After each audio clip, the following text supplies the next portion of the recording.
सबका भला हो, सब सुख पाए। दिल से देते चलो दुआएं, सबका भला हो, सब सुख पाए। दिल की दुआ में बड़ा ही असर है, दिल की दुआ में बड़ा ही असर है। दिल की दुआएं जिसे वो बेफिकर है, दिल की दुआएं जिसे वो बेफिकर है।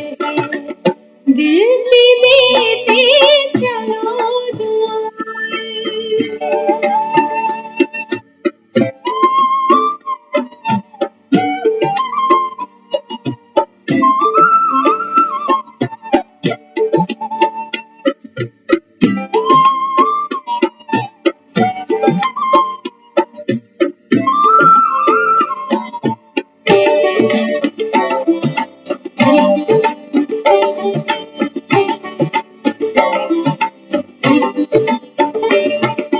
हमेशा करती मदद दुआएं, चाहे जिंदगी की शाम आए।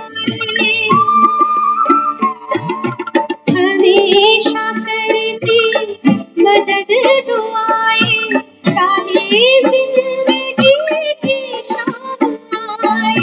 जहाँ चले ना बाब नवाज़े, वहाँ दुआ की दुआ आए।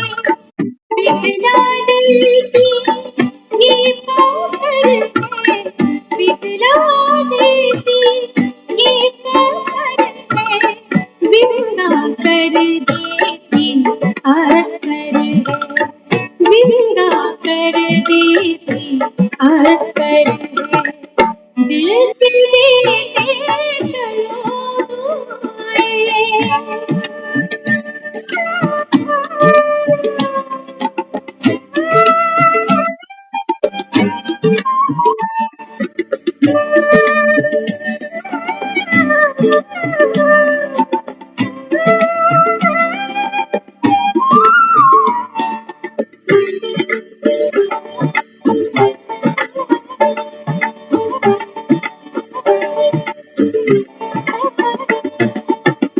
जिनके हैं संकल्प सुहावन, वाणी बरसाती सुख सावन। जिनके हैं संकल्प सुहावन, वाणी बरसाती सुख सावन। सर्व जीवों के पावन पावन, जीवन जिनका है मन भावन। वो फरिश्ते पे प्रभु की नजर है, वो फरिश्ते पे प्रभु की नजर है। गुण गाती धरती अंबर है, गुण गाती धरती अंबर है। दिल से देते चलो दुआएं, सबका भला हो, सब सुख पाए। सबका भला हो, सब सुख पाए। सबका भला हो, सब सुख पाए।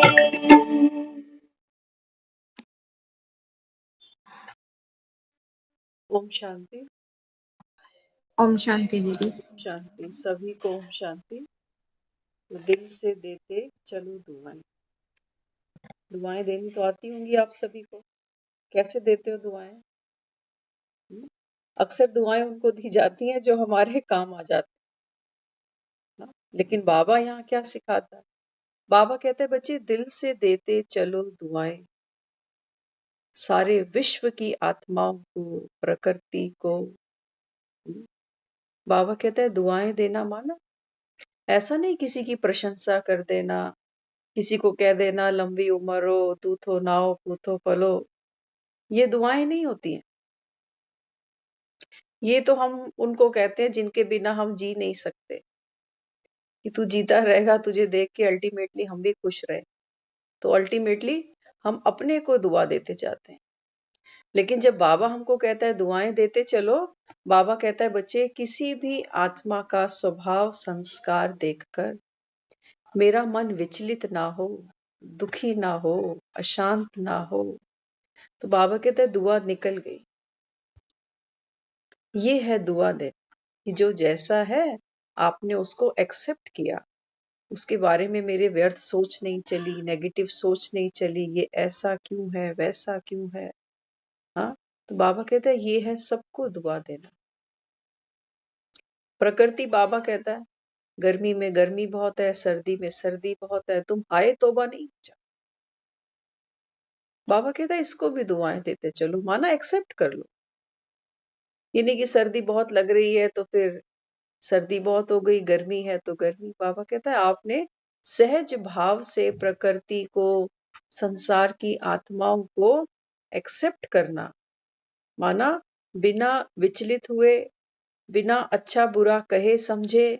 बाबा कहता है आप जब इसको एक्सेप्ट करते हो, ये हो जाती हैं दुआएं।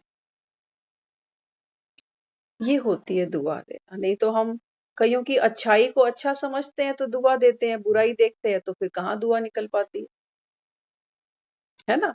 तो बाबा कहता है दुआ देना माना हमारी स्टेबिलिटी, अचल अडोलता। बाबा कहता है अपनी बीइंग में खड़े हो, सारे संसार को दुआएं अपने आप जाती जा रही, अपने को नहीं भूलना। तो आज की जो मुरली है बहुत इंपॉर्टेंट मुरली बाबा लेकर आए। मुरली का टाइटल है आत्मज्ञान और परमात्म ज्ञान में अंतर। फर्क है ना दो चीजों में, आत्मज्ञान और परमात्म ज्ञान में अंतर। तो क्या अंतर है बाबा समझाते। बाबा सुनाते हैं बच्चे इस श्रेष्ठ जीवन की व श्रेष्ठ नॉलेज की श्रेष्ठता है अनुभव। ये जो हम मुरली सुनते हैं ना, बाबा कहते हैं ये जो श्रेष्ठ आपका जीवन बना, बाबा कहता है इस श्रेष्ठ नॉलेज की सबसे बड़ी जो श्रेष्ठता है वो है अनुभव। अगर अनुभव नहीं करते ज्ञान का, धारणा नहीं कर पाते, तो बाबा कहता है फिर ये सब व्यर्थ है। फिर तो तुम जैसे मंदिर में कथाएं सुनने बैठ जाते थे, ऐसे ही बाबा कहता है यहाँ पर मुरली क्लास सुनने बैठ गए, अनुभव तो जीवन में कुछ लिया ही नहीं। तो बाबा समझाते इस नॉलेज की जो श्रेष्ठता है वो है अनुभव। ध्यान से, इंपॉर्टेंट मुरली है काफी, और काफी बारीकियां गुह्यता ज्ञान की सामने आएंगी। हर बात जब तक अनुभव में नहीं लाते तो फिर आत्मज्ञान परमात्म ज्ञान में कोई अंतर नहीं रहता। बाबा कहता है बच्चे ज्ञान की हर एक पॉइंट, ये बाबा कहता है जब तक आप अपने अनुभव में नहीं लाते, तो सबसे पहले बाबा पहले दिन बच्चों को कहता है बच्चे आप आत्मा हो। फिर बाबा बताता है आत्मा के अंदर 7 गुण होते हैं। तो बाबा कहता है आप पवित्र आत्मा हो, आप ज्ञान स्वरूप हो, प्रेम स्वरूप हो, शांत स्वरूप हो, शक्ति स्वरूप हो। वो हमसे परिचित कराता है। लेकिन अगर हमारा खुद से परिचय नहीं हुआ, माना इन तत्वों को, इन गुणों को, इन क्वालिटीज को अगर हम अपने भीतर अनुभव ही नहीं कर पाए, तो फिर बाबा कहता है फिर अनुभव तो नहीं किया। आपको प्यास लगी है पानी, आपने पानी की डिमांड की है कि मुझे पानी पीना। सामने वाले ने आकर आपके सामने थ्योरी रख दी कि देखो पानी जो होता है ना, वो हाइड्रोजन और ऑक्सीजन से मिलकर बनता है, H2O। प्यास बुझ जाएगी, आप हो जाओगे संतुष्ट कि पता तो चल गया कि पानी हाइड्रोजन ऑक्सीजन से मिलकर बनता है, बात खत्म हो गई। नहीं, आप नहीं मानोगे। आप कहोगे फॉर्मूले सुनने से प्यास नहीं बुझती मेरी, मुझे पानी चला कर। तो पानी को जब ग्रहण करोगे, अनुभव करोगे, तब कहोगे कि पानी बहुत मीठा था, ठंडा था, तृप्त हो गई मैं पी के इसको। ऐसे ही बाबा कहता है ये जो ज्ञान है ना, इसका बाबा कहता है इसका पान करना है तुमको, ये अमृत है। ये अमृत, जैसे भक्तों को आप देखते हो मंदिरों में, कीर्तनों में, वो बेचारे जब बर्तन रखते हैं, लोटा रखते हैं, है ना, कीर्तन में एक लोटा जल का भर के रख देते, तो वो 2-3 घंटे कीर्तन चलता रहता है, वो सोचते हैं कि ये जो हमने जो वाणी सुनाई, उस परमात्मा की महिमा गाई, तो ये पानी अभी पवित्र बन गया। तो वो पानी को फिर पूरे घर में छिड़कते हैं, हाँ, चरणामृत सबको देते हैं, लेकिन उसके अंदर कोई ताकत तो नहीं है। लेकिन भक्तों की भावना बड़ी प्योर है, भावना में उनकी कोई कमी नहीं। लेकिन बाबा कहता है, बच्चे वो लोटे का पानी पीकर क्या तुम्हारे जीवन की चिंताएं, तुम्हारे जीवन की अज्ञानता, तुम्हारे क्रोध, विकार, बाबा कहता है ये तो किसी के भी दूर नहीं होते। सर पे जो पापों का बोझा है, ये लोटा पूरा पीने से भी बाबा कहता है तुमको कहाँ मुक्ति, जीवन मुक्ति मिलने वाली है। तो भक्ति में तो बाबा कहता है जो भक्त कर रहे हैं वो यादगार कर, लेकिन वास्तव में बाबा कहता है बात है इस लोटे की। बाबा कहता है इसको भरपूर करना था, और भरपूर करके बाबा कहता है इसको चखना था। आपने देखो भक्ति में वो कथा सबने सुनी हुई है, सागर मंथन वाली, है ना। तो सागर मंथन में दिखाया कि देवता और असुर दोनों मिलकर उस सागर का मंथन कर रहे हैं, मथ रहे हैं सागर को। बाबा यहाँ बच्चों को रोज कहता है, बच्चे मुरली सुनो, मुरली का मनन चिंतन करो।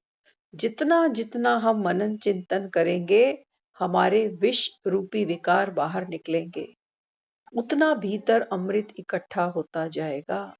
जैसे आप अगर दही बिलो मक्खन निकालते हो ना, तो क्या करते हो, एक मक्खन अलग हो जाता है और छाछ अलग हो जाती है, ऐसा ही तो होता कि बाबा कहता है ऐसे ही तुमको ज्ञान का भी मनन चिंतन करना है। जितना जितना हम ज्ञान को समझते जाएंगे, ऑटोमेटिक कुछ पुरुषार्थ अलग से नहीं करना पड़ेगा विष को भगाने के लिए। ज्ञान को समझते जा रहे हैं, जीवन के अंदर से क्रोध की परसेंटेज कम होती जाएगी, जीवन के अंदर लोभ धीरे धीरे कम होता जाएगा, बीमारी धीरे धीरे कम होती है ना। एक कैप्सूल खाने से सोचो बीमारी कितनी पुरानी होगी, किसी की 20 साल पुरानी, 40 साल पुरानी, और हमारी तो बीमारी सालों की तो बात छोड़ो, एक जन्म की भी बात छोड़ो, बाबा तो कहता है 63 जन्मों की बीमारी है। हाँ, इसलिए बाबा कहता है ये जो ज्ञान सुनते हो ना, ये सिर्फ इसलिए नहीं है कि सुना 10 बजे मोबाइल बंद कर दिया और अगले दिन फिर देखेंगे, 9 बजे स्पेयर टाइम मिला तो ज्वाइन कर लेंगे, नहीं तो कहाँ भागी जा रही मुरली। ये मुरली जो आप सुनते हो, ये एक यूट्यूब चैनल पर भी अपलोड की जाती है, फिर से रिपीट होती है मुरली, आप सुन सकते हो उसको। बाबा कहता है जो होशियार बच्चे हैं ना, वो मुरली के नोट्स बनाते हैं। स्वयं बाबा कहता है ज्ञान का मनन चिंतन करके आत्मा जब शक्तिशाली बनती है, गुणों को धारण कर पाती है, तब बाबा कहता है फिर ये ज्ञान दूसरों को जब सुनाते हो तो उस आत्मा को भी तीर लगता है। बिना धारण किए तीर नहीं लग पाए। हाँ, हम खुद प्यासे बैठे हैं, हमको पानी मिला नहीं, हम चल पड़े प्याऊ खोलने कि आओ पानी पी लो, मानेगा मन? हम वो सेवा कर ही नहीं सकेंगे, बिन पानी के तो प्राण ही छूट जाने हैं। तो पहले पानी का जो प्याला है वो पहले खुद पीना होगा, जिंदा रहने के लिए जरूरी है, पानी जरूरी है ना।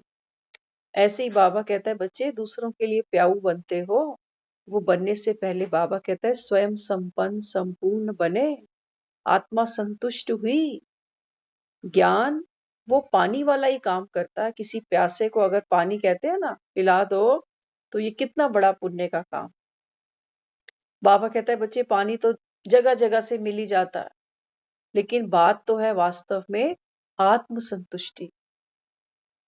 आत्मा को बाबा कहता है बिना इस ज्ञान के संतुष्टि मिल नहीं सकती। कितने भी तुम तीर्थ करो, मंदिर जाओ, दान पुण्य करो, नहीं मिल सकती। तो बाबा यहाँ समझाते आत्माएं हैं, आत्मा ज्ञान सुनाने और समझाने वाली, ना कि अनुभव कराने वाली। संसार में बाबा कहते हैं जितनी भी आत्माएं, मनुष्य आत्माएं आप देखते हो ना, ये ज्ञान सब सुना देते हैं, लेकिन ये वो ज्ञान नहीं सुनाते जो भगवान स्वयं आकर हमको अभी सुना रहा है। बाबा कहता है संसार में शास्त्रों का ज्ञान सुनाने वाली अनेक आत्माएं हैं, लेकिन बाबा कहता है ना तो उनको खुद अनुभव है मुक्ति, जीवन मुक्ति का, और ना बाबा कहता है वो दूसरों को करा सकते हैं। वो तो बेचारे खुद यही कहते हैं कि राम नाम की माला जपो तो तुमको अंत समय में मुक्ति मिल जाएगी, स्वर्ग चले जाओगे। काश इतना आसान होता। हाँ, और भक्ति में तो आसान दिखाया है, तब भी करता कौन है? कौन कर रहा है? बाबा कहते हैं माया इतना वक्त नहीं देगी कि तुम चोकड़े लगा के बैठ जाओ। तभी तो वो बेचारे घर छोड़ के बाहर चले जाते हैं जंगलों में, कि यहाँ तो हमको बच्चे कोई डिस्टर्ब नहीं करने वाला। तो बाबा कहते परमात्म ज्ञान हर बात का अनुभव कराते चढ़ती कला की ओर ले जाते हैं। बाबा कहता है ये जो परमात्म ज्ञान सुनते हो, बाबा रोज कहता है बच्चे चेक करो, अपने को चेक करो, दिन भर का चार्ट देखो क्या किया। मनसा सेवा, बाबा कहता है वाचा से, कर्मणा से, कितनों से बाबा कहता है दुआएं कमाई। कहता है ना बाबा, अपना चार्ट देखो, दूसरों का नहीं देखो कि दूसरा क्या करता है, रेगुलर मुरली सुनता है कि नहीं सुनता, मनन चिंतन करता है कि नहीं करता। बाबा कहता है दूसरों को नहीं देखो। हम कभी नहीं देखते कि आज पड़ोसी ने रोटी नहीं खाई, आज हम भी नहीं खाएंगे। पड़ोसी को तो मारो गोली, घर के ही अगर दो लोग, एक लोग को ये रोटी नहीं खाता, हम थोड़ी भूखे रह जाते हैं उसके पीछे। कोई लड़ झगड़ के सो गया, नहीं खाऊंगा आज रोटी, थोड़ा सा मूड तो खराब करते हैं, लेकिन पेट तो मांगता है, कब तक भूखे रह जाएंगे। हाँ, तो बाबा भी यहाँ समझाते जीवन में अनेक प्रकार के अनुभव आत्मा को नॉलेजफुल, पावरफुल बनाते हैं। बाबा कहता है बच्चे ये जो जीवन आपको दिया है ना, ये बाबा कहता है ये आपका स्कूल है। एक स्कूल तो हमारा वो था जो हमने 12वीं तक किया होगा, एक स्कूल बाबा कहता है ये तुम्हारा है।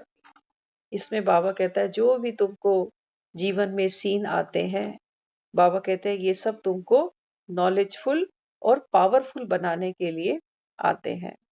किसी भी ज्ञान की पॉइंट में पावरफुल नहीं हो तो अवश्य वे सब पॉइंट के अनुभवी मूर्त नहीं बने। हम खुद को कहते हैं अमृत वेले उठ के स्मृति दिलाते हैं कि मैं शांत स्वरूप आत्मा हूं। 4 बजे तो सुबह सब सो रहे हैं, तो उस समय तो हूं शांत स्वरूप। लेकिन जब घर में कोई बात पे झगड़ा हो जाता है, आर्ग्यूमेंट हो जाता है, किसी बात पर बनती नहीं, बिगड़ने लगती है, तो उस समय कहाँ जाती है ये शांत स्वरूप आत्मा? तो बाबा यहाँ समझाते ज्ञान की पॉइंट को, बाबा कहता है समय पर अगर आपने यूज नहीं किया, इसका मतलब अनुभवी मूर्त नहीं बने हो। तो अमृत वेले जो 4 बजे उठ के खुद को स्मृति दिलाई, वो इसीलिए दिलाई थी कि सारा दिन में जब जब इस स्वरूप की जरूरत पड़ेगी, मैं तुरंत धारण करूंगी। जैसे ही बाहर देखो कुछ हो रहा है, डिमांड आ रही है मेरी कि मुझे क्या खुद को प्रेजेंट करना, बाबा कहता है बच्चे चलते फिरते नहीं भूलो आप आत्मा। हम्म समझने समझाने वाले बने हो, लेकिन अनुभवी मूर्त नहीं बने हो। बाबा कहता है एक दूसरे को समझा तो देते हो, हाँ, लेकिन बाबा कहता है अनुभवी मूर्त नहीं बने। अनुभव ही फाउंडेशन है। ज्ञान से जब तक हमको कोई प्राप्ति नहीं होती ना, तब तक ये ज्ञान भी ऐसा ही है जैसे पानी का फार्मूला, हाइड्रोजन और ऑक्सीजन। हाँ, तो बाबा कहते किसी भी प्रकार के स्वयं के संस्कार, अन्य आत्माओं के संस्कार व माया के छोटे बड़े विघ्नों से मजबूर हो जाते तो सिद्ध है कि अनुभव का फाउंडेशन मजबूत नहीं है। हाँ, बाबा कहते हैं बच्चे स्वयं के, दूसरी आत्माओं के, या फिर बाबा कहता है माया के छोटे मोटे विघ्नों में अगर तुम मजबूर हो जाते हो कि मैं क्या करूं, मेरी खुद की नेचर ही ऐसी है, गुस्सा हो ही जाता हूं। बाद में याद आता है कि बाबा तो कहता है कि बच्चे सन शोज फादर, ऐसे कैसे बाप को प्रत्यक्ष करोगे गुस्सा करते करते। तो बाबा समझाते, ऐसी आत्मा जो घड़ी घड़ी खुद को मजबूर अनुभव करती है, बाबा कहता है वो फिर क्या करेगी? मजबूरी का संस्कार साथ ले जाएगी। घड़ी घड़ी मजबूर हो जाएगी, असहाय हो जाएगी, बेबस हो जाएगी, परवश हो जाएगी। तो मजबूरी की स्थिति अप्राप्ति की निशानी है। बाबा कहता है जब मजबूर हो जाते हो, इसका मतलब ऐसी मजबूरी सामने आ गई कि पावर अपने पास है ही नहीं, कोई क्या कर सकते हैं, मजबूर है। तो अनुभवी मूर्त सर्व प्राप्ति स्वरूप है। लेकिन बाबा कहता है जिसने जीवन में अनुभव जीता है, उसने, बाबा कहता है, वो आत्मा अनुभव मूर्त है। अनुभवी माया को बेसमझ बच्चे की तरह समझते हैं। जैसे बेसमझ बच्चे कोई भी कर्म करते तो समझा जाता है ना कि है ही बेसमझ। बाबा कहता है बच्चे आपको अनुभवी, क्योंकि बाबा हमको अक्सर स्मृति दिलाते कि आप कल्प कल्प की वो आत्माएं हो जो 84 जन्मों का पाठ बजाते। बाबा ने कल परसों भी कहा ना कि बच्चे 63 जन्म का तुमको अनुभव है कर्मेंद्रियों के साथ सुख भोगने का। लेकिन बाबा कहता है प्राप्ति क्या करी, पूछा ना बाबा ने। ऐसे ही बाबा यहाँ भी समझाते कि जो अनुभवी मूर्त आत्माएं हैं, बाबा कहते हैं वो तो माया को, दूसरों के संस्कार स्वभाव को ऐसे देखती है जैसे घर का बड़ा बुजुर्ग छोटे छोटे बच्चों को देखता है। छोटे बच्चे आपस में झगड़ा करते हैं, कोई कोई चीज गुम करके आ जाते हैं, तो बूढ़े लोग क्या करते हैं, क्या करते हैं, लड़ाइयां करते हैं उनके साथ, भला बुरा बोलते हैं उनको नहीं, उनको प्यार से समझाते कि देखो आपने ये चीज गुम कर दी ना, अब आप खेलोगे किसके साथ। समझाते हैं ना, कितने प्यार से समझाते हैं बच्चों को। और मजे की बात तो है उनके जैसे तोतले बन के ही समझाते हैं, है ना, उनकी बोली बोलते हैं। हाँ, तो बाबा ही यहाँ बच्चों को समझाता। बाबा कहते हैं बच्चे आप भी अनुभवी मूर्त आत्मा हो ना। तो बाबा कहते हैं दूसरी जो आत्माएं हैं वो कौन है तुम्हारे सामने, तुम पूर्वज आत्माएं हो। बाबा कहता है ये तो बच्चे हैं तुम्हारे आगे, बच्चे तो हैं बेचारे, देखो मंदिरों में गुड्डे पटोलों की जा जाकर पूजा करते। तो बाबा समझाते बच्चे ये तो बेसमझ, इनसे कैसे मजबूर हो जाते हो कि क्या करूं, इसने बात ही ऐसी कह दी, मुझे गुस्सा करना ही पड़ा, मुझे हाथ उठाना ही पड़ा, मुझे इसकी रोटी बंद करनी ही पड़ी। क्या क्या तो हम कर जाते हैं गुस्से में, लिस्ट निकालोगे तो लिस्ट खत्म नहीं होने वाली। तो बाबा समझाते इसी प्रकार अनुभवी अर्थात बुजुर्ग, तो बुजुर्ग के आगे छोटे बच्चे खेल करते हैं, तो माया के अनेक प्रकार की लीला को अनुभवी मूर्त बच्चों का खेल समझते। माया भी बाबा कहता है तुम्हारे आगे जो खेल खिलाती है ना, बाबा कहता है इसको तुम ऐसे जानो कि जैसे ये आई तो थी मुझको रुलाने के लिए, लेकिन बाबा कहता है आप तमाशा समझ के देख लो। बड़ी बड़ी परिस्थितियां कई बार जीवन में चैलेंज बनकर आ जाती, उस समय तो हमको लगता है कि ये बहुत बड़ी बात है जीवन, ऐसा तो कभी सोचा भी नहीं था। लेकिन बाबा कहता है बच्चे सीट पर बैठो, सीट पर बैठो। और बाबा कहता है ये थिएटर है दुनिया, हर आत्मा, बाबा कहता है रंग मंच पर अपना अपना पाठ खेलेगी, जैसा जिसका पाठ नूंदा है वैसा ही खेलेगी। तुम सोच सोच के दुखी हो जाते हो कि बहू ऐसी होती क्या, बेटे ऐसे होते हैं, पति ऐसा होता है, पत्नी ऐसी होती है। बाबा कहते हैं तुम सीट छोड़ देते हो तो फिर ऑडियंस तो नहीं रहते, बाबा कहता है ऑडियंस नहीं रहते ना, क्या करते हैं उसके बीच में घुस जाते हैं और एक एक को समझाते हैं, देखो ऐसे नहीं करना चाहिए, वैसा करना चाहिए था, मैं तो दुखी हो रहा हूं तुमको देख देख के, करते हैं ना ऐसे। तो फिर बाबा कहते हैं आपने ये अपना संस्कार बना लिया, माया आई थी एंटरटेन करने तुमको, माया आई थी तुमको तुम्हारी चेकिंग कराने कि आप बुजुर्ग हो। बुजुर्ग को शोभा नहीं देता घर के परिवार के लोगों के बीच लड़ना झगड़ना, बुजुर्ग का एक औहदा है, एक रुतबा है, वो बड़ा है घर का, वो दूसरों को समझाएगा कि देखो लड़ो नहीं, परिवार में प्यार होना चाहिए, एकता होनी चाहिए।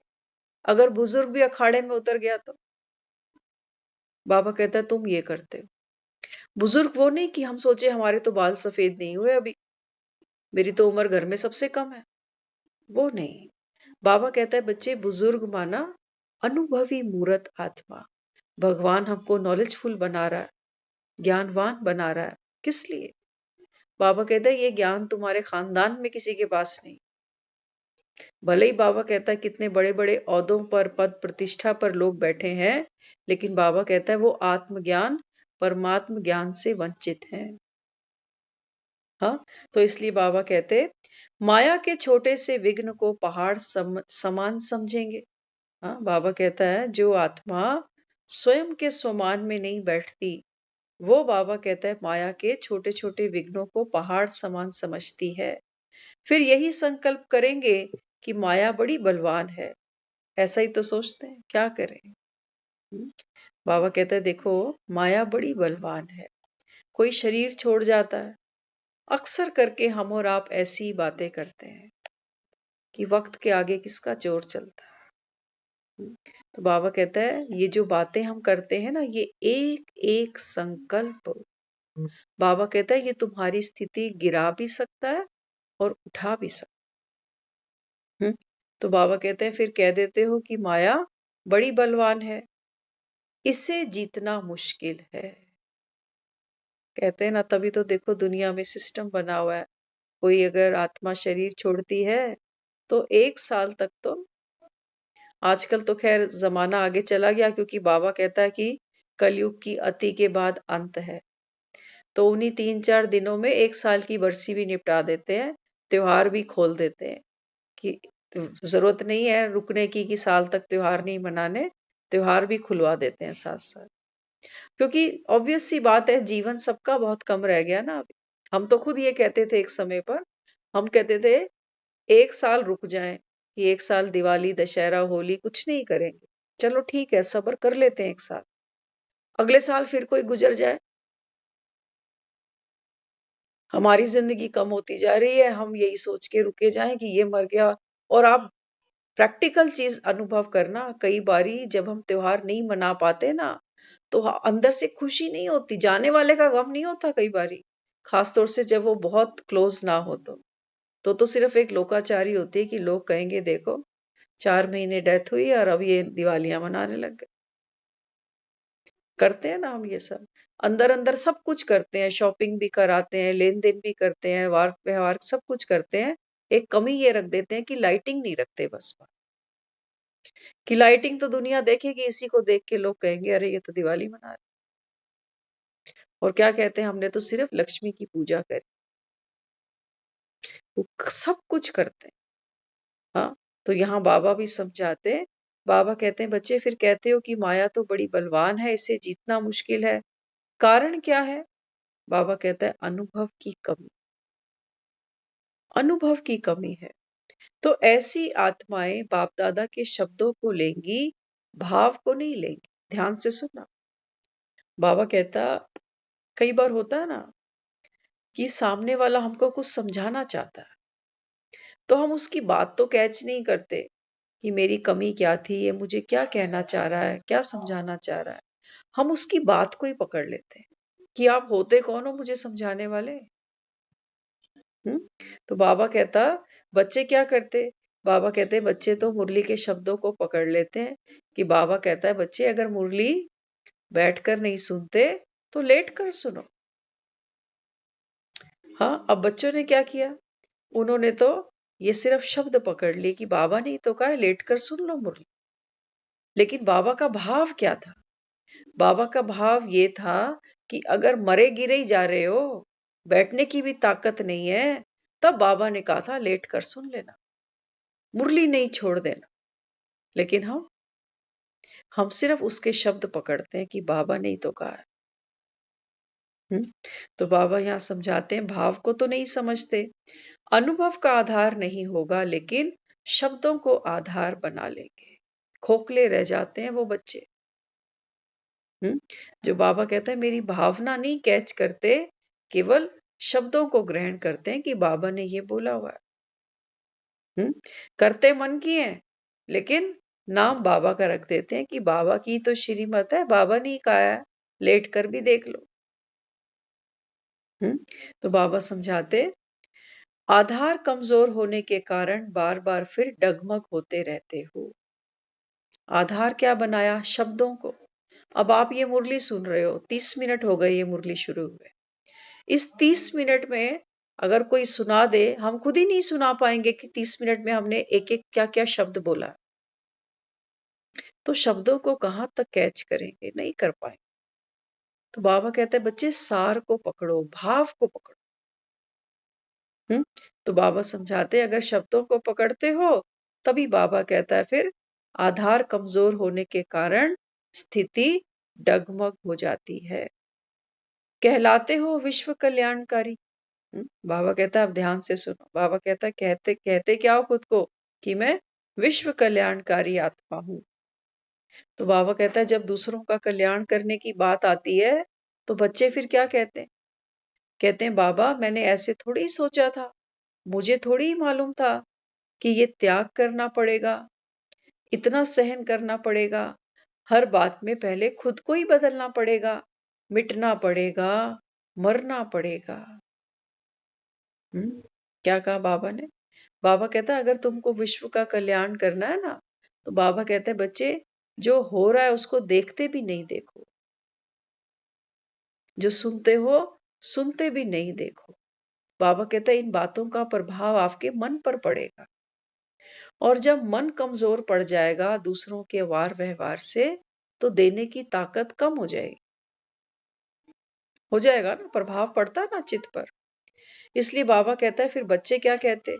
एक तरफ तो कहते हैं बाबा हम तो विश्व कल्याणकारी आत्माएं हैं, और दूसरी तरफ कहते हैं बाबा हमने तो ये समझा ही नहीं था, हमको ये पता ही नहीं था कि हमको इतना सहन करना पड़ेगा, हर बात में पहले खुद को बदलना पड़ेगा, मिटना पड़ेगा, मरना पड़ेगा, घड़ी घड़ी मरना पड़ेगा, सब्र के घूंट भी पीने पड़ेंगे, क्रोध भी पीना पड़ेगा। ये कैसा विष पिला रहा है बाबा हमको? हाँ, और कहता है मैं तुमको अमृत पिला रहा हूं।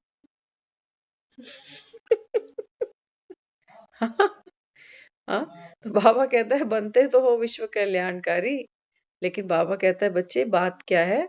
बाबा कहता है आप अमृत पियो। भगवान हमारी रोज कितनी महिमा करता है। कभी अकेले में बैठ के ना सोचना, जन्म तो हमको हमारे माँ बाप ने भी दिया है, पढ़ाई लिखाई उन्होंने भी कराई है, दान दहेज देकर उन्होंने भी हमको रफा दफा कर दिया है कि जाओ अपना घर परिवार देखो। कर दिया ना, अपनी जिम्मेवारी से सब मुक्त हो गए। लेकिन कभी देखना, जो भगवान से मुझको प्राप्ति होती है ना, वो संसार में कहीं से नहीं हो सकती। वो माता पिता भी जिन्होंने हमारा कन्यादान किया है ना, उनके भी जीवन में कोई विघ्न आता है, वो आत्माएं भी उसको याद करती, और उसने हमें अपने गोद का बच्चा बनाया। रोज हमारा वरदानों के साथ वो परवरिश करता चला जा रहा है। वो कहता है बच्चे तू दुनिया को नहीं देखना अभी, वो सब अज्ञान में जी रहे हैं, वो सब बाबा कहता है निर्दोष हैं, उनका बाबा कहता है कोई कसूर नहीं है, तुम अपना चित्त मैला नहीं करना। हाँ, तो बाबा यहाँ क्या समझाता? बाबा कहते हैं बच्चे तुमको अपनी, बाबा कहता है झलक से फलक से भगवान को प्रत्यक्ष करना है।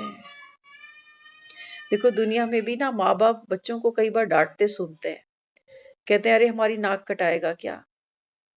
कहते हैं ना बच्चे, इतने नंबर ले आया, फेल होकर आ गया, हमारी नाक कटा दी। चिंता होती है उनको अपने नाम की। तो ऐसे ही बाबा कहते हैं बच्चे जब आप क्रोध करते हो, दूसरी आत्माओं का वार व्यवहार तुमको डिस्टर्ब कर जाता है, तो बाबा कहता है फिर तुमको शक्तिशाली कौन कहेगा? फिर कैसे कहते हो मैं शक्ति स्वरूप आत्मा? दो बातें तो बाबा कहता है तुम बर्दाश्त नहीं कर पाते किसी की। और आज एक बात और ध्यान से सुनना, जब बाबा ने 2 दिन से मुरली में होली के ऊपर वरदान दिया था ना, होली माना बीती सो बीती, हर बात को बाबा कहता है बिंदी लगाओ। अब ध्यान से सुनना, बिंदी हम सब लगाते हैं, थक कर, हार कर। कोई हफ्ते बाद लगाता है, कोई 2 घंटे बाद, कोई 6 घंटे बाद। लेकिन जितना लेट हम बीती बात को बिंदी लगाते हैं ना, उतनी देर हमारा कुड़ने का, प्रश्नों में जाने का, अपनी स्थिति से गिरने का संस्कार पक्का होता जाता है।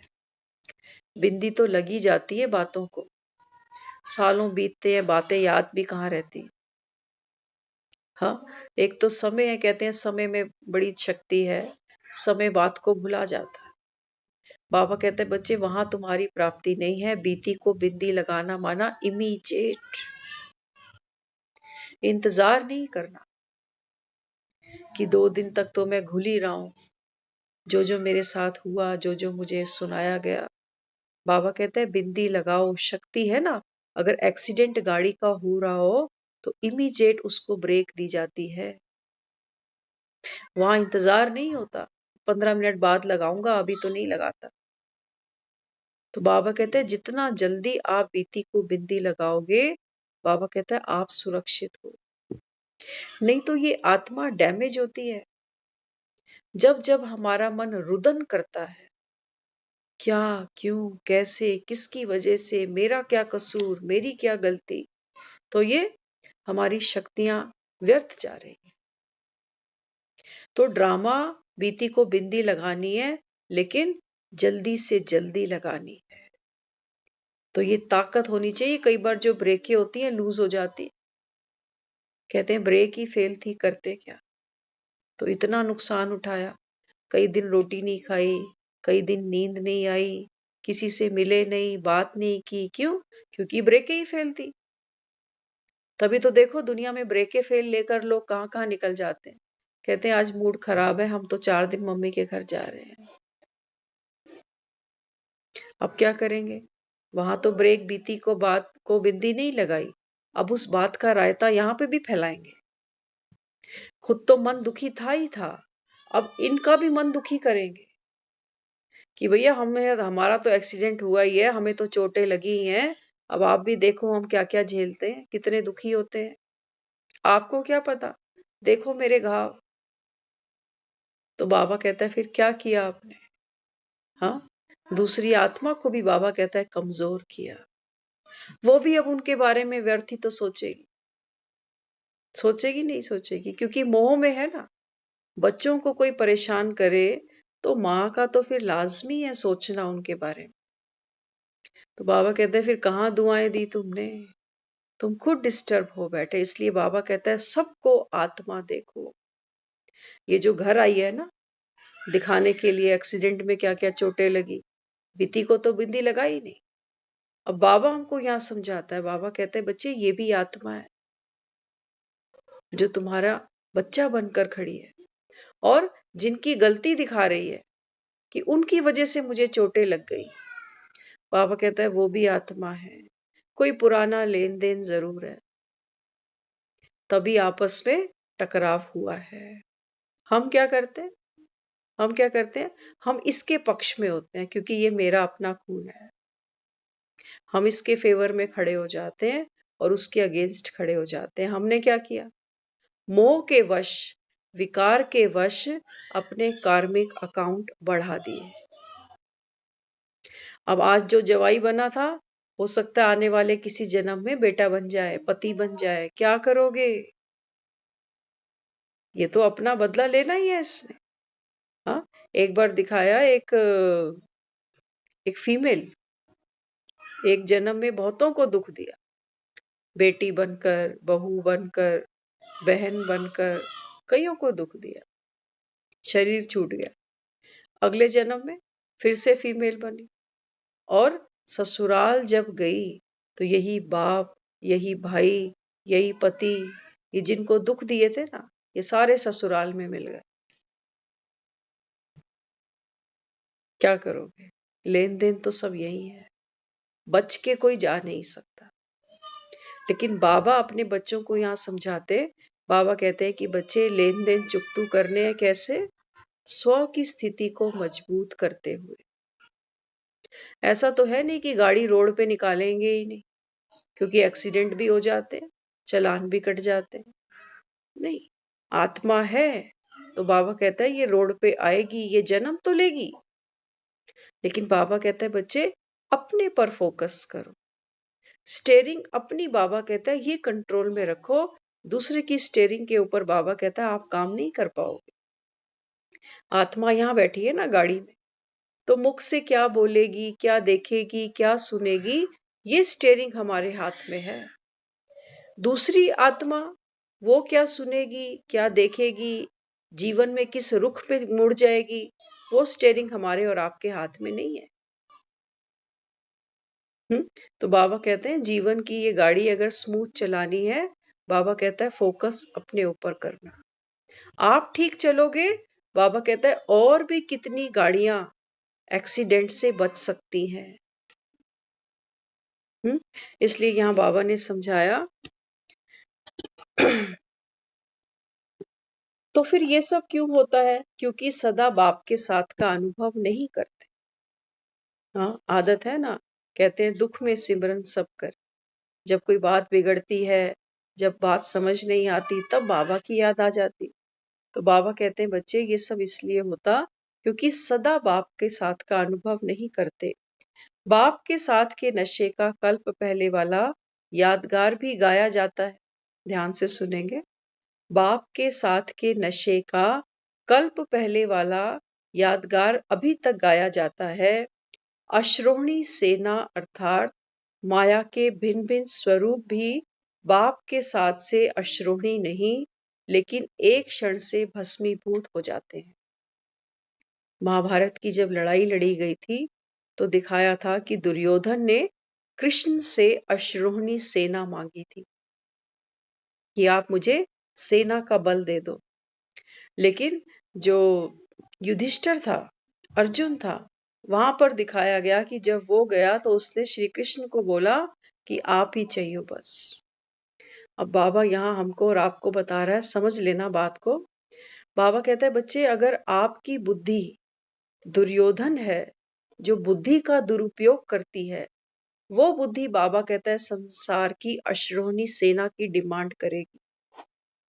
अश्रोहणी सेना, बाबा कहता है धन, संबंध, बड़े मकान, बड़ी दुकानें, बड़ा पैसा, बाबा कहता है ये सब है अश्रोहणी सेना।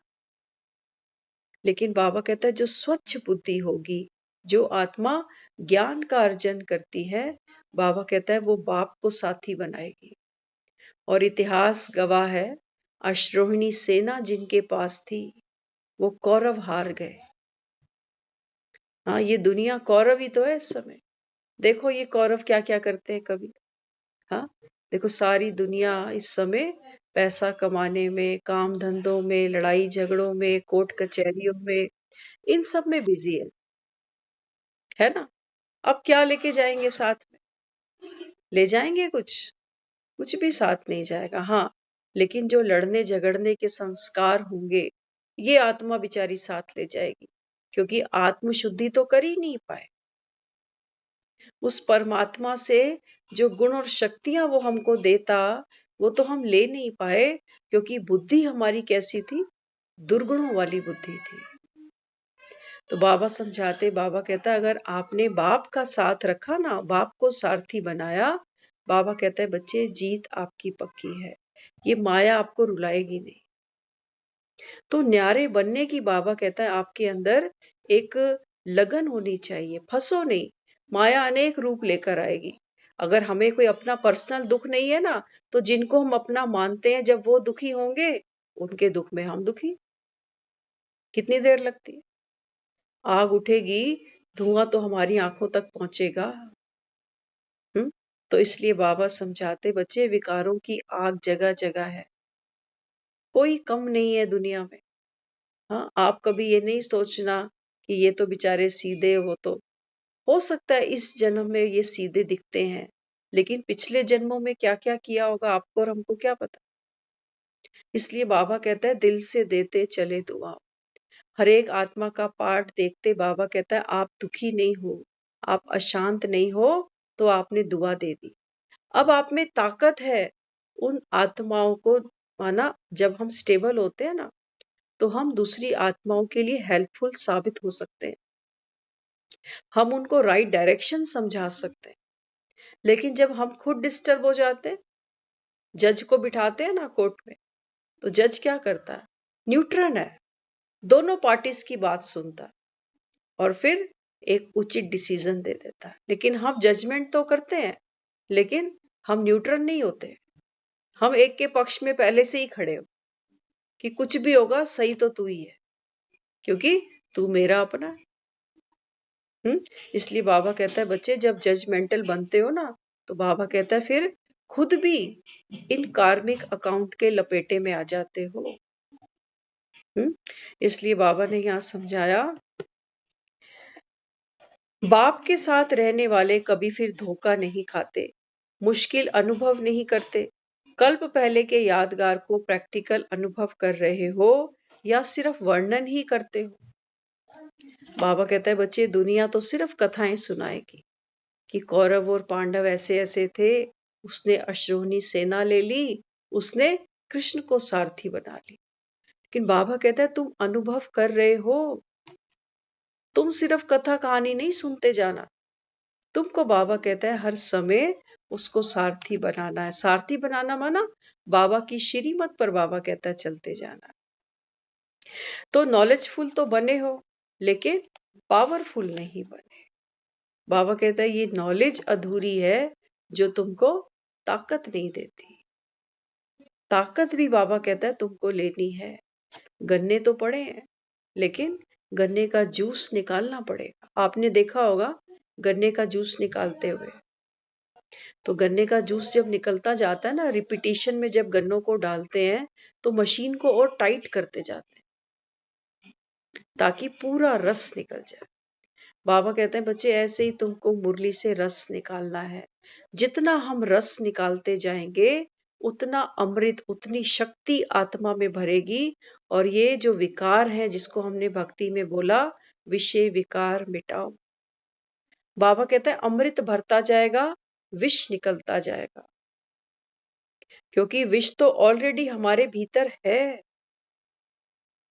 हमारे अंदर लोभ है, वासनाएं हैं, हाँ है ना, ये सब बीमारियां तो अंदर ही पड़ी हुई। बाबा कहते हैं तुम अमृत निकालते जाओ, विष बाहर अपने आप आता जाएगा। एक कभी भी करके देख लेना एक्सपेरिमेंट, सिंक में एक जूठा बर्तन रख देना, अब उस पे सिर्फ आप नल खोल देना, आप 10 मिनट बाद जब जाओगे ना तो बर्तन में आपको साफ पानी मिलेगा। तो सारा गंदा पानी अपने आप से बह गया, क्योंकि साफ पानी आता जा रहा है। बाबा कहता है इतना तो करो। बुद्धि का बाबा कहता है ये बर्तन खोल दो, और बाबा जो हमको ये मुरली का ज्ञान देता है ना, ये स्वच्छ अमृत है। विष बाबा कहता है अपने आप बाहर निकल जाए। तो बाबा कहते हैं जो बच्चे बाप को अनुभव करते हैं वो कभी धोखा नहीं खाते। जो बाप समान नहीं वो फिर सामना भी नहीं कर सकते। बाबा कहता है अगर मेरे जैसे नहीं बनते ना, तो बाबा कहता है फिर माया का सामना नहीं कर पाओ, फिर तो दुखी हो जाओगे, रोने लगते हो। तो बाबा कहता है फिर कभी मुरझा जाते हैं, कभी मुस्कुराते हैं। हर एक बात के अनुभव में स्वयं को संपन्न बनाओ। सबसे पहले संपन्न ये बनाओ। देखो दुखी होना हम सबको बहुत अच्छे से आता है। जब कभी गुस्सा करते हो, सामने वाला कोई गलत बात, गलत व्यवहार करता है ना, वहां पर भी अनुभव की सीट पे बैठो कि मैंने गुस्सा किया, चिल्लाया, मुझे क्या मिल रहा है? चिल्लाने के बाद मेरे मन की स्थिति कैसी है? आप कभी भी अनुभव कर लेना, अगर आप अभी अभी गुस्सा किए हो ना और दूसरा कोई फोन आ जाए, तो आप हंस के बात तो नहीं कर सकते उससे, नहीं कर सकते। बल्कि जो थोड़ा बहुत इफेक्ट होगा वो सामने वाला भी कैच कर लेगा कि क्या हो गया, हुआ नहीं हुआ। तो एक बीमारी का जो इन्फेक्शन है उसका इफेक्ट कितनों पर पड़ जाता है। और देखना जब गुस्सा करते हैं तो हमारे संबंधों में कितना एक कटाव आता है, कड़वाहट पैदा होती है। धीरे धीरे लोग हमसे दूर होते जाते हैं, कहते हैं इसकी नेचर ही ऐसी है, सड़ने कुड़ने वाली। होता है ना ऐसे। तो बाबा कहता है हर बात के अनुभवी बनो। ये जो विकार तुमने दबा रखे हैं ना, मोह देख लो, मोह को भी बाबा कहता है रोते हो खून के आंसू, लेकिन आंख खोलकर कभी देखना कि यही घटना अगर किसी और के साथ हो रही होती तो मुझे क्या फर्क पड़ना था। नहीं पड़ना था। दुनिया में बहुत कुछ हो रहा, हम आराम से रोटी खा के सो जाते, लेकिन जब वही बात अपने साथ बीतती है तो मन दुखी अशांत हो जाता है। क्यों? क्योंकि मोह बीच में खड़ा हुआ है। बाबा कहता है कि बच्चे तुम्हारे सोचने से, कल्पने से कुछ भी, बाबा कहता है ड्रामा में परिवर्तन नहीं होगा। ड्रामा में परिवर्तन तब होगा जब आप शांत रहोगे, हर्षित मुख रहोगे, तब बाबा कहता है ये ड्रामा बदल सकता है ना। तो बाबा कहता है अभी तो आत्मा नॉलेज तो लेती है लेकिन शक्तिशाली नहीं बनते हो। तो बाबा कहता है पहला पाठ बाप और बच्चे का, कि किसका बच्चा हूं, अपने को बार बार स्मृति दिलाया करो, क्योंकि हमको हमारे लौकिक रिश्ते नहीं भूलते। लड़कियों से कोई पूछो ना पापा का नाम, तो तुरंत पूछेगी ससुर का बताऊं कि डैडी का बताऊं अपने। हम्म उसको पुराना भूला नहीं, भले ही वो 30 साल से ससुराल में बैठी हुई है, कि मेरे पापा का बताऊं कि इनके। तो इनके उनके उसको याद है। और बाबा कहता है कि बच्चे तुझे तो अपना बाप भूला पड़ा, रोज आकर तुमको याद दिलाता हूँ कि मैं तुम्हारा पिता हूँ। और बाबा कहता है फिर तुम बाप को भूल बैठते हो। तो बाबा समझाते बच्चे पहला पाठ क्या था, बाप और बच्चे का। तो किसका बच्चा हूं, क्या प्राप्ति है, इस पहले पाठ के अनुभवी बनो तो सहज ही माया जीत बन जाओगे, सहज ही बन जाओगे। सागर के बच्चे बने हो, लेकिन सागर अर्थात संपन्न का अनुभव नहीं किया। कहते तो हो कि भगवान जो है सुखों का सागर है, प्रेम का सागर है। बाबा कहते तुम मेरे बच्चे तो बन गए, लेकिन सागर तो विशाल है, विराट है, संपन्न है। बाबा कहते हैं आप में वो संपन्नता नहीं आती। कहते हो मैं उसका बच्चा हूं, फिर कहते हो कि हम क्या करें, कितना करें, इतना करें। हाँ, तो बाबा कहते हैं बच्चे दिन प्रतिदिन हरेक आत्मा अपना स्वयं ही साक्षात्कार कराती रहेगी, न चाहते भी हरेक की स्टेज प्रमाण स्थिति दिखाई देती जा रही है। समस्याएं ऐसी उन्हों के सामने आएंगी जो न चाहते भी स्वयं को छिपा नहीं सकेंगे। बाबा कहते हैं कि जो तुम ज्ञान सुनते हो ना, बाबा कहते हैं माया परिस्थितियां जो तुम्हारे अखाड़े में आती है ना, बाबा कहते हैं ये तुम्हारी स्थिति को प्रत्यक्ष कर देती है। क्योंकि बाबा कहता है स्थिति किसी की छिपेगी नहीं। नॉलेज तो बहुत सुनते हैं, लेकिन नॉलेज से जीवन में धारणा क्या हुई, प्राप्ति क्या हुई, बाबा कहता है वो माया आकर सब सामने दिखा देगी कि इनके जीवन में क्या प्राप्ति हुई। तो समीप समय के कारण माला स्वयं ही अपना साक्षात्कार कराएगी। स्थिति अपना नंबर ऑटोमेटिक प्रसिद्ध करती जा रही है। किसको आगे बढ़ना होता तो उनको चांस ही ऐसा मिल जाएगा। बाबा कहता है ये जो माया है ना, बाबा कहता है बच्चे ये तुम्हारी सहयोगी है। अगर तुमको आगे बढ़ना है, बाबा कहता है ऐसा सीन सामने आएगा तुम्हारे बंधन टूट जाएंगे। ऐसा हमने देखा है सेंटर पे। लेकिन आत्मा की स्थिति अच्छी नहीं होती ना, तो बंधन टूटता है, वो ज्ञान ही छोड़ देती। पहले कहते थे कि भी ये युगल हमको ज्ञान में चलने नहीं देता, सेंटर आने नहीं देता। अब विधि ने जो भी सीन आगे किया कि भाई युगल अगर अब शरीर छोड़ गया तो वो आत्मा ज्ञान ही नहीं सुनती फिर। जबकि बाबा कहता है माया ने तो तुमको एक साधन दिया था कि तुम आगे बढ़ सकते हो, लेकिन बाबा कहता है फिर स्थिति अच्छी नहीं होती तो बाप से ही नाराज हो जाते हैं कि ये कैसा ज्ञान सुन रहे हैं, भगवान ने तो ऐसा कर दिया। लेकिन बाबा कहता है किसको पीछे नंबर लेना होगा तो उसके सामने फिर समस्याएं ऐसी आ जाएंगी जिसके कारण वो खुद ही पीछे चला जाएगा। सीन एक ही होता है, लेकिन बाबा कहता है डिपेंड करता है आपकी खुद की स्थिति पर कि आप इस ड्रामा की भावी से आगे बढ़ते हो या पीछे चले जाते, है ना। तो बाबा कहते हैं बच्चे ये परिस्थितियां तो आएंगी, तुम्हारी स्थिति को उजागर करेंगी। तो बाबा कहता है फिर चाहो तो कितना भी आगे बढ़ जाओ।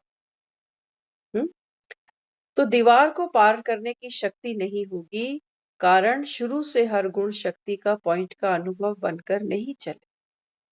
वो लोग ज्ञान सुनते हैं, रेगुलर भी जाते हैं, लेकिन बाबा कहता है जब ऐसी कोई ड्रामा की भाभी सामने आती है ना, तो बाबा कहते हैं दीवार को लांघने की शक्ति नहीं। विघन दिख रहा है, लेकिन बाबा कहता है जैसे दीवार को कूदना हो ना, तो बाबा कहता है उसको पार करने की शक्ति चाहिए होती है।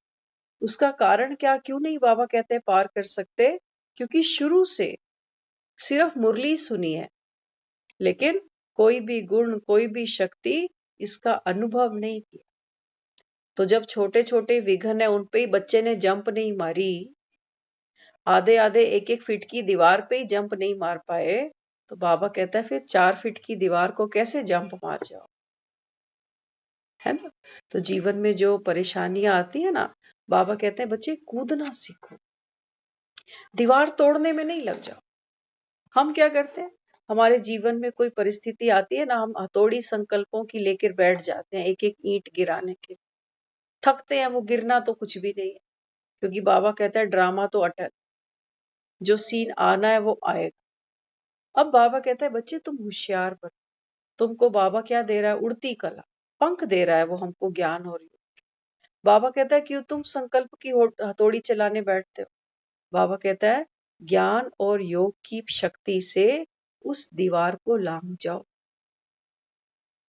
बाकी तुम्हारे कूटने से कर्म कुछ भी बदलना नहीं, रोते रहो रोते रहो। लेकिन अगर नॉलेज ले रहे हो तो बाबा कहता है खुद को शक्तिशाली तो बनाओ, तभी तो कोई मानेगा कि भगवान इनको पढ़ा रहा है। ये कैसा भगवान है कि एक तो हम कहें कि भगवान पढ़ा रहा है, दूसरी तरफ हम रोते भी जाएं, फिर तो कहेंगे पहले ही ठीक थे।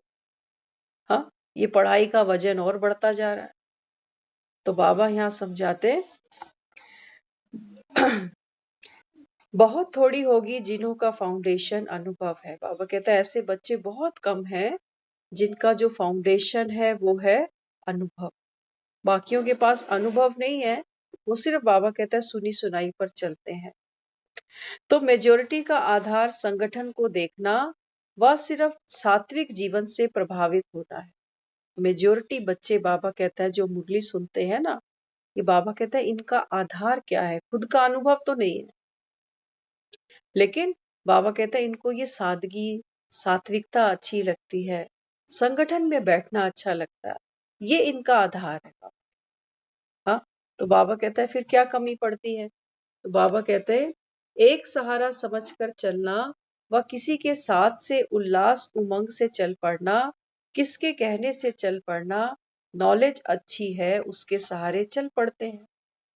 एक बाबा कहता है अपनी बुद्धि से, अपनी समझ से ज्ञान में चल, और दूसरा बार बार किसी के समझाने से कि नहीं ज्ञान को सुनो, दुनिया में तो दुख है, भगवान पढ़ाने आया है, सतयुग की तैयारी हो रही है, पढ़ो, ज्ञान नहीं छोड़ो। बाबा कहता है वो घड़ी घड़ी तुमको उमंग उत्साह के इंजेक्शन लगाता है, तो थोड़ी सी शक्ति मिलती है, फिर शक्ति खर्च हो जाती है क्योंकि माया से लड़ने बैठते हैं तो थकेंगे ही। बाबा कहता है फिर वो उमंग उत्साह का इंजेक्शन कोई दे जाता है, फिर ज्ञान में चल पड़ते हैं। तो बाबा कहता है एक मेजोरिटी ऐसे है, और कुछ हैं बाबा कहता है जो अपनी विल पावर से चलते हैं। हाँ, और बाबा कहता है बच्चे ऐसी आत्माओं को दूसरों को भी सहयोग देकर, उमंग उत्साह देकर आगे चलाना है। कोई कमजोर होता है ना, उसकी हम सहायता करते हैं। किसी की आंख नहीं है, आंख दान देते हैं, किसी को खून दे आते हैं, किसी को किडनी, किसी को हार्ट दे आते हैं, किसी को बैसाखियां पकड़ाते हैं। तो बाबा कहते हैं बच्चे तुमको सहयोग करना है दूसरी आत्माओं का। हो सकता है उनकी बुद्धि उस लेवल पर नहीं खड़ी, लेकिन बाबा कहता है उनकी भावना तो है, प्रभाव में तो आते हैं, भगवान का रंग तो थोड़ा सा चढ़ता है उनको। तो बाबा कहता है उनको साथ लेके चल। तो यहाँ बाबा ने समझाया ऐसे चलने वालों का फाउंडेशन मजबूत न होने के कारण चलते चलते उलझते बहुत हैं। हाँ, कोई तो ऐसे भी हैं जो योग सिखाते लेकिन योग का अनुभव ही नहीं है।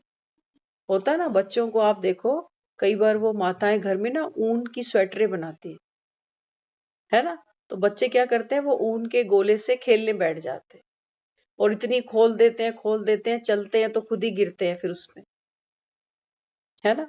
तो बाबा भी ये समझाता है, बाबा कहते हैं कि बच्चे ऐसी कितनी आत्माएं हैं जिनका फाउंडेशन तो मजबूत नहीं है, चलते चलते खुद ही गिर पड़ते हैं। तो ऐसा बाबा कहता है वो उलझते हैं मनमत के गोले में। ये जो ऊन का गोला है ना, ये है परमत, पर चिंतन, पर दर्शन। इसको बाबा कहता है खोलते खोलते खोलते खुद अटक अटक के गिर पड़ते हैं।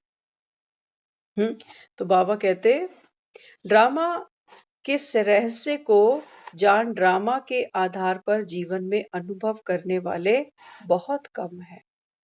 ड्रामा का ज्ञान तो मिल गया, लेकिन बाबा कहता है ड्रामा के आधार पर जीवन में अनुभव कर कि जो भी है ये ड्रामा है, ना मेरे बदले से कुछ होगा, ना सामने वाले को गलत कहने से कुछ बदलने वाला। तो बाबा समझाते बच्चे ड्रामा को अनुभव में लेकर आओ, घड़ी घड़ी बाबा कहता है ड्रामा को ढाल बना लो, उलझो नहीं ऊन के गोलों में कि इसकी वजह से ये हो गया, उसकी वजह से वो हो गया, इसकी वजह से मैं दुखी हुआ। बाबा कहते हैं ये मनमत के गोले बंद करके अब फेंको। हाँ, इसलिए बाबा कहते फिर भी बाप कहते ऐसी आत्माओं को भी साथ देते हुए मंजिल तक जो ले जा मंजिल तक तो ले जाना ही है ना। बाबा कहता है बच्चे कोई बात नहीं, ये उलझती भी हैं आत्माएं, लेकिन इनको बाबा कहता है फिर भी स्नेह की उंगली देकर आगे बढ़ाते जाओ। हमारे बच्चे होते हैं ना, कई बार बच्चा मिट्टी में सन जाता है, गिर जाता है, नफरत हो जाती है हमें उससे? नहीं, अपना बच्चा है, उसको गोद में भी उठा लेते हैं, आंसू भी पोंछते हैं, कपड़े भी झाड़ते हैं और ले जाते हैं। ऐसे ही बाबा कहता है बच्चे ये सब है तो मेरे ही। तो बाबा कहता है तुम बड़े भाई बहन बनकर दूसरी आत्माओं को स्नेह की उंगली से बाबा कहता है आगे बढ़ाओ। करते क्या है, स्नेह तो बाद में होता है, लेकिन पहले उनको झाड़ देते हैं। वहां पर वो माँ बाप कपड़े से मिट्टी झाड़ता है और यहाँ हम दूसरी कहते हैं हम उनको अच्छे से झाड़ के आ गए। माना, एक तो वो पहले ही टूटा पड़ा था, ऊपर से हमने उसकी और झाड़ पोछ कर दी कि तुम कब सुधरोगे, तुम्हें अक्ल क्यों नहीं आती। ये हम कहते हैं हम झाड़ के आ गए उसको। ये तो हम उसको और दुखी कराए, अब उसमें वो ताकत ही नहीं बची चलने वाली। वो कहेगा आप माफ करो मुझे, मैं जहां हूं, जैसा जिस हाल में हूं, छोड़ दो मुझे, रो लूंगा, मैं काट लूंगा अपना जीव, आप जाओ। अब शक्ति बढ़ानी थी कि घटानी थी। इसलिए बाबा कहता है दुआएं देते चलो, किसी को भी झाड़ो नहीं। बाबा कहता है परिस्थितियां बेचारे को बहुत झाड़ रही हैं, वो दूसरी आत्माओं से बाबा कहता है खूब झड़ रही है, वो जिनके साथ पुराने लेन देन है उसके साथ, कम से कम तुम तो नहीं झाड़ो। बाबा कहते हैं स्नेह की उंगली से उसको प्यार से आगे बढ़ा। तो बाबा कहते हैं बाप वायदा तो निभाएंगे ना। बाबा कहता है मैं तो कहता ही हूं मुझे सबको लेके जाना। हाँ, तो बाबा कहता है बच्चे सबको जाना है, लेकिन एक बात हमेशा याद रखना, शिव की बारात है, सब जाएंगे, घर सब जाएंगे, लेकिन कौन सी आत्मा कितना गुण शक्तियों का खजाना लेकर कितनी रूपवान बनेगी, कितनी शक्तिशाली बनेगी, वो हम आपका अपना अपना पुरुषार्थ होगा। घर सब जाएंगे, लेकिन वो ये कहता है कि जब आपका कल्प में ड्रामा में फिर पार्ट आएगा, आपको नीचे आना पड़ेगा। तो ये जो हम मुरली सुन रहे हैं ना, ये टाइम पास वाली बात नहीं है। ये जीवन में एक एक गुण और धारणा को हम अपने जीवन में यूज करके संस्कार बनाएंगे, तब हम जीवन में सुखों का, उस शांति का अनुभव कर पाएंगे। लेकिन अगर अभी ही हम कोई धारणा नहीं कर रहे, सिर्फ ज्ञान सुन रहे हैं क्योंकि टाइम पास अच्छा हो रहा है, तो बाबा कहता है बच्चे फिर अल्पकाल की शक्ति मिली। हाँ, तो बाबा कहता है फिर इसको क्या करना पड़ेगा, मल्टीप्लाई करना पड़ेगा। तो बाबा कहता है न केवल खुद बल्कि बाबा समझाते हैं दूसरों को भी बाबा कहता है साथ लेके चलो, क्योंकि माला एक फूल की नहीं बनती कि मैं सोचूं मैं तो तैयार हूं, एक फूल माला में एक ही फूल हो, शोभा ही नहीं देगा। बाबा कहता है बच्चे अपने प्यार के साथ दूसरों को भी बाबा कहता है साथ जोड़ते जाओ। इसलिए यहाँ समझाया बाबा ने संगम की लौ विशेष प्राप्ति है, श्रेष्ठ भाग्य उससे खाली फिर रह जाते हैं। सागर के बच्चे फिर तालाब में नहाने के अधिकारी बन जाते हैं। बाबा कहते हैं संगम पे जो विशेष प्राप्ति थी वो क्या थी? सागर के बच्चे हो ना, भगवान डायरेक्ट तुमको मिला। दुनिया को भगवान नहीं मिलता, वो तो मंदिरों में जाके मूर्तियों से ही बेचारे टाइम पास कर लेते हैं अपना। लेकिन बाबा कहते हैं तुम्हारे सामने तो सागर बैठा है, लेकिन बच्चे बाबा कहते हैं ये छोटे छोटे तालाबों पे चले जाते हैं। तो बाबा कहते अपनी छोटी छोटी कमजोरी की बातों में समय बिताना ये है तालाब में नहाना। ध्यान से सुनना, तालाब में नहाना। बाबा कहते हैं मैं तुम्हारी कितनी महिमा करता हूं बच्चे, तू विशेष आत्मा, तू विशेष पाठधारी हीरो आत्मा, तू बाप की दिल तख्त पर बैठने वाली आत्मा, तू पूजनीय आत्मा, तू फरिश्ता, तू ब्राह्मण, तू देव आत्मा। बाबा हमको ये सागर में रोज नहलाता है। और बाबा कहते हैं तुम क्या करते हो? तुम तालाब पे जाके नहाते हो। तालाब में क्या है? गंदगी, खाई। और वो क्या है? हम कहते हैं बाबा मैं तो हुई ऐसी, मेरा तो ये स्वभाव संस्कार मुझसे छूटता ही नहीं, मुझसे तो अमृत वेले उठा ही नहीं जाता, मैं तो रोज मुरली को सुन भी नहीं पाती, मेरे तो बंधन बहुत है, मेरी मजबूरियां बहुत है। बाबा कहते हैं ये तुम तालाब में बैठ के स्नान करते हो सागर के बच्चे, और बाबा कहते हैं चले जाते हो तालाब पर। तो बाबा ने यहां समझाया सदा खुशी का खजाना कायम रहता है या लुट जाता है? तुमको भूल ही जाता है कि मैं कौन हूं। तो बाबा कहता है ये भूला तो तुम्हारा खुशी का खजाना भी लुट गया। खजाना तो बाप ने दिया, लेकिन संभालने वाले बच्चे नंबरवार हैं। अगर संभालना आता तो सदा संपन्न होंगे। रास्ता जान लो कि किस रास्ते से मेरा खजाना लुटता है। लोग कहते हैं रात को नोएडा की तरफ कम निकलते हैं, कहते हैं इस रास्ते से जाओ ना, यहाँ लूट कसौटी खूब होती है रात के समय, सेफ नहीं मानते। बाबा कहते हैं ऐसे तुमको पता चलता है कि किस रास्ते पे चलने से बाबा कहता है तुम्हारी खुशी का खजाना लुट जाता है। कौन कौन से रास्ते हैं? हाँ, क्रोध की गली में से निकलो, खुशी गायब। मोह के चौराहे पे खड़े हो, खुशी गायब। होगा नहीं होगा? हाँ, बाबा कहता है लोभ की ऊंची छत पे जब जाके खड़े होते हो तो कितना बड़ा रिस्क दिखता है कि ये करूं कि नहीं करूं, वहां तुम्हारी खुशी गायब। बाबा कहते हैं ये ऐसे टेढ़े मेढ़े रास्ते हैं, जब जब यहां से निकलते हो तुम्हारी खुशी का खजाना लुट जाता। तो बाबा कहते हैं फिर रास्ता जान लो तो उस रास्ते को बंद कर। क्यों जाना उस गली में? बाबा कहता है जहां फिसलने के चांस, जहां केले के छिलके पड़े हैं वहां क्यों पांव रखते हो बाहर? तो बाबा कहते हैं स्वयं दूसरों की सेवा का बैलेंस हो तो मेहनत कम, सफलता ज्यादा होगी। बाबा कहते हैं स्वयं पर भी और दूसरों पर भी। बाबा कहता है क्योंकि आपको सारथी भी बनना है अभी, आप सिर्फ अर्जुन बन के नहीं बैठे रहना। बाबा कहते हैं बच्चे तेरे को बाप समान बनना है ना, तो बाप तो कौन है? बाबा कहता है मैं कलयुग से सतयुग की तरफ बाबा कहता है तुमको ले जाने वाला हूं। तो बाबा कहता है जैसा बाप वैसा बेटा। तो बाबा कहता है तुमको तो कितनी आत्माओं को बाबा कहता है सारथी बनकर स्नेह की प्यार की उंगली पकड़ाकर साथ लेकर चलना है, तभी तो बाप समान बनेंगे। तो बाबा ने आज की मुरली में अनुभव का पाठ पक्का कराते हुए बार बार हमको ये प्रेरणा दी, हिदायत दी कि मुरली का मनन चिंतन होना चाहिए। सिर्फ सुन सुनकर डायरियां नहीं भरनी, ये डायरियां यहीं छूट जानी। बाबा कहते हैं बच्चे हर बात में, हर संकल्प में बाबा कहता है तुमको ये याद रहे कि मैं कौन हूं, मैं किसका बच्चा हूं। तालाब पे नहीं चले जाना बार बार, सागर के बच्चे हो।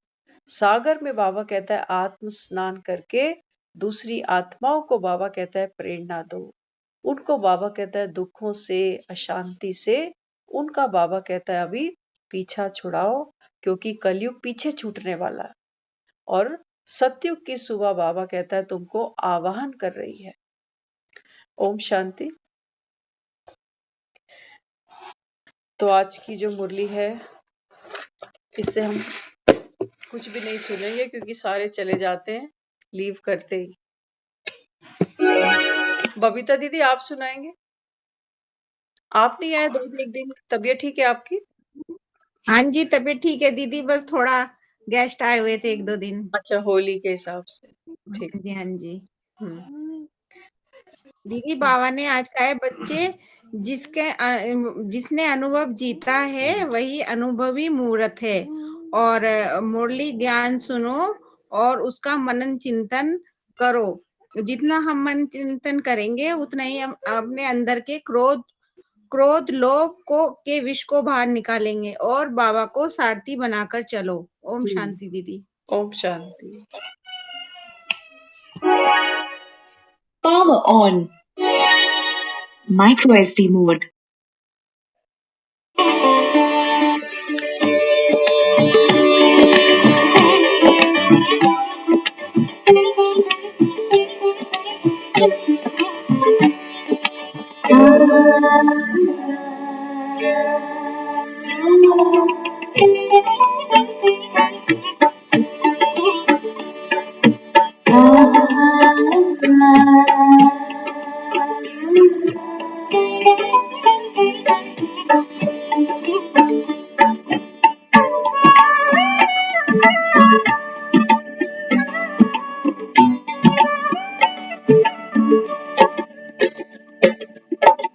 दिल से देते चलो दुआएं, सबका भला हो, सब सुख पाए।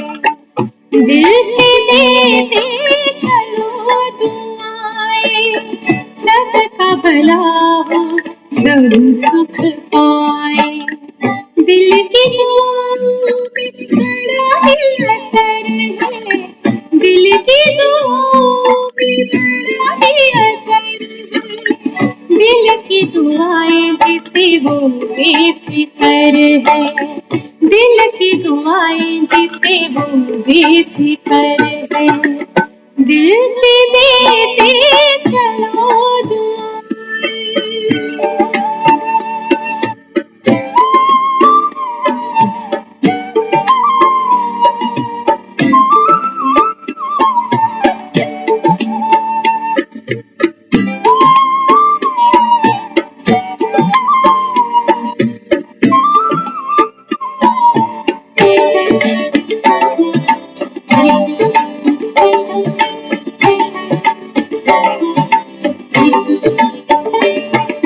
हमेशा करती मदद दुआएं, चाहे जिंदगी की शाम आए।